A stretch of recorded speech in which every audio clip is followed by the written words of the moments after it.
Good morning, Los Angeles. Welcome to Dodger Blue Dream, a documentary about the baseball season made in real time as the season unfolds. I'm Richard Parks III, and it is Tuesday, October 29th, 2024. The Dodgers beat the Yankees last night in Game 3 of the World Series in New York City, and they now lead the best-of-7 series 3-0. It is a beautiful fall day in Los Angeles, crisp and cool, warm sunlight spilling down out of a clear Dodger blue sky. And it also happens to be my mother's birthday. If you take a look at your phone and the logo for this show, my mother painted that logo. And she also played catch with me when I was a little kid. I love you, Mom. Game 4 of the World Series, a possible deciding game should the Dodgers sweep, will be played tonight at 5:08, very specifically Pacific time, in the Bronx. Thank you for being here. Today on the show, first I'll recap what happened last night, and then we'll look forward to tonight's game. That's what's in. That's what's in. It is a fastball. It's ripped down the line. It is gone. A fifth consecutive World Series game with a Freddie Freeman home run. And the Dodgers are on the board first in Game 3. Freddie Freeman continued his dominance, silencing a sellout crowd at Yankee Stadium by blasting his third home run in 3 consecutive World Series games against the Bronx Bombers. Breaking pitch to finish off Rizzo. And Dodgers starter Walker Buehler was dealing. 6 up and 6 down for Walker Buehler. His fastball had more life than it's had since before his second Tommy John surgery, which he underwent in 2022. I just know for you, all that you've been through, the multiple surgeries, how much are you enjoying this opportunity? For me, I think the playoffs or big games has kind of always been the only thing I really cared about, and I've also never been on a team that's up 3-0 in the World Series. The bullpen was nails. High fly ball to deep right field. Betts goes back at the track at the wall and gone. Alex Verdugo. And if it weren't for one swing by the Yankees' 9-hole hitter, Alex Verdugo, in the bottom of the 9th, this game would have been a shutout. Instead, the final score was 4-2, but the Yankees showed no fortitude. They played pretty flat, and now we've got them on the ropes. Like seriously, the vibes at the stadium were bad. The crowd was mostly silent. The New York rapper Fat Joe gave a performance that was much maligned online and paled in comparison to Ice Cube's energizing set before the game on Saturday at Dodger Stadium. And in the broadcast close-ups of the Yankees players in the dugout in the later innings, they look lost. Tell you what, you hit home when you talk about the body language. This is David Ortiz, aka Big Papi, a former Major League player for the Red Sox who, like Dodgers manager Dave Roberts, was a part of the 2004 Red Sox team, the only team in Major League history to return from a 3-0 deficit in a best-of-7 series and win. They did it in the ALCS. It's never been done in the World Series. With former Yankee stars Alex Rodriguez and Derek Jeter, Big Papi is now an analyst for Fox. This is him on the post-game show last night.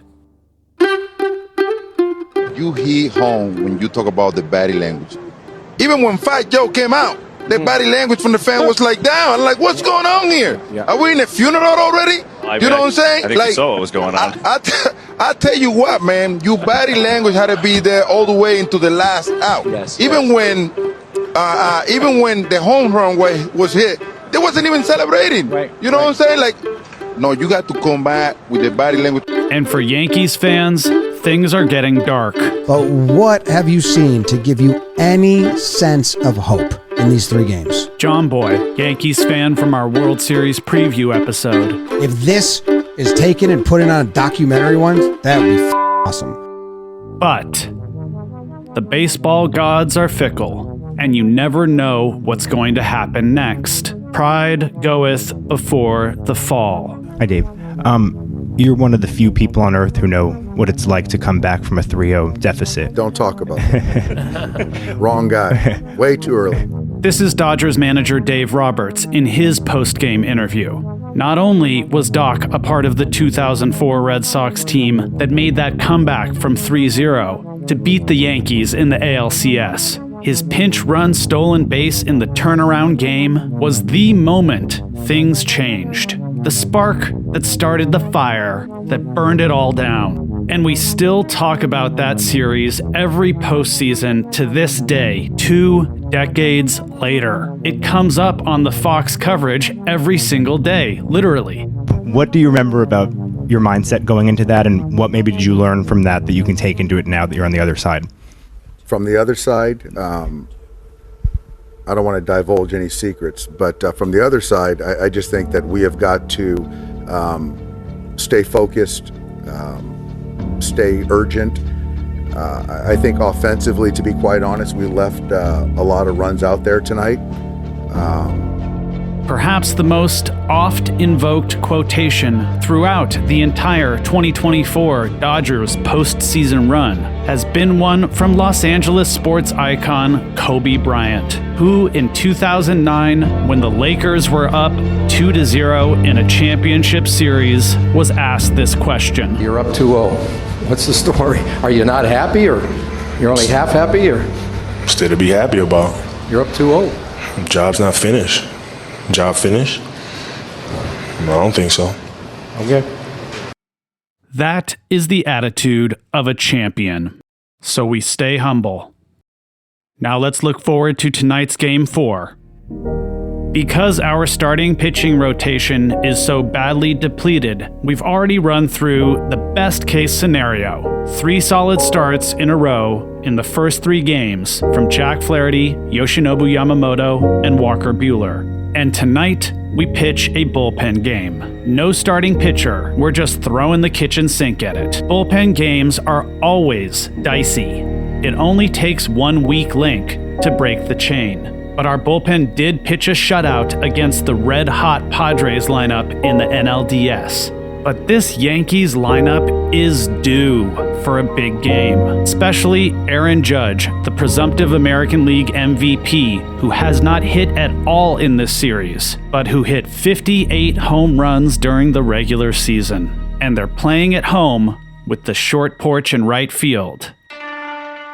3 of our Dowgs, Michael Kopech, Anthony Banda, and Alex Vesia, have all pitched in all 3 games of the World Series already.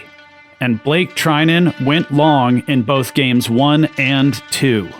Nothing has been announced by the Dodgers organization, but in all likelihood, to get through this Game 4, we will probably see a lot of either Ben Kasparius, Landon Knack, both rookie call-ups this season, or Mr. Turtleneck, Brent Honeywell Jr. All of these guys are essential.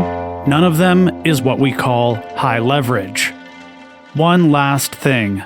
During the pregame ceremonies last night, Shohei Ohtani had his left arm in a sling. He dislocated his shoulder during a stolen base attempt in Game 2, and while he was cleared to play and was in the lineup last night, his swings looked a little different, and when he got on via a walk, he was holding his jersey almost to use it as a sling or a support for that arm. Probably about everybody is playing with some kind of injury. I know for me, I've had a lot of late nights working on this show, and there have been a lot of tears shed. Let's stay together now, as a team, and stay focused. One more win. Dodger Blue Dream is written and produced by me, Richard Parks III. Production assistance on this episode from Tyler Hill. Original music by Jonathan Snipes, William Ryan Fritsch, The Blasting Company, and by me. Special thanks to Caitlin Esch and Elizabeth Parks Kibbe. If you want to support this completely independent production, visit patreon.com/DodgerBlueDream. Thank you for listening. Happy birthday, Mama. It's time for Dodger Baseball.